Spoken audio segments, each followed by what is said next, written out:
திருநெல்வேலி மாவட்டம் பணகுடி அருகே உள்ள மகேந்திரகிரி மலையில் இந்திய விண்வெளி ஆராய்ச்சி நிறுவனம் தனது முக்கியமான நிலையத்தை நடத்தி வருகிறது.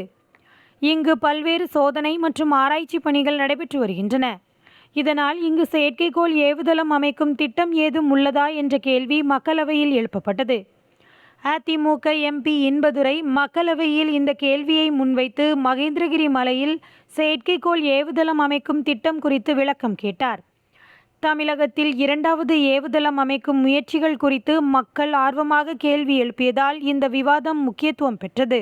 இதற்கு பதிலளித்த மத்திய அறிவியல் மற்றும் தொழில்துறை அமைச்சர் ஜிதேந்திர சிங், மகேந்திரகிரி மலையில் செயற்கைக்கோள் ஏவுதளம் அமைக்கும் திட்டம் எதுவும் இல்லை என்று தெளிவுபடுத்தினார். அங்கு ISROவின் சோதனை மற்றும் ஆராய்ச்சி பணிகள் மட்டுமே நடைபெறுகின்றன என்றும் அவர் குறிப்பிட்டார்.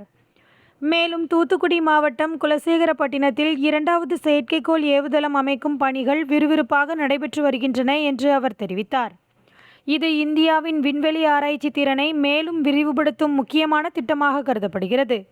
மகேந்திரகிரி மலையில் ஏவுதளம் அமைக்கும் திட்டம் இல்லை என மத்திய அரசு உறுதிப்படுத்தியுள்ள நிலையில், குலசேகரப்பட்டினம் ஏவுதளம் இந்தியாவின் விண்வெளி ஆராய்ச்சி வரலாற்றில் புதிய அத்தியாயத்தை எழுதப் போகிறது.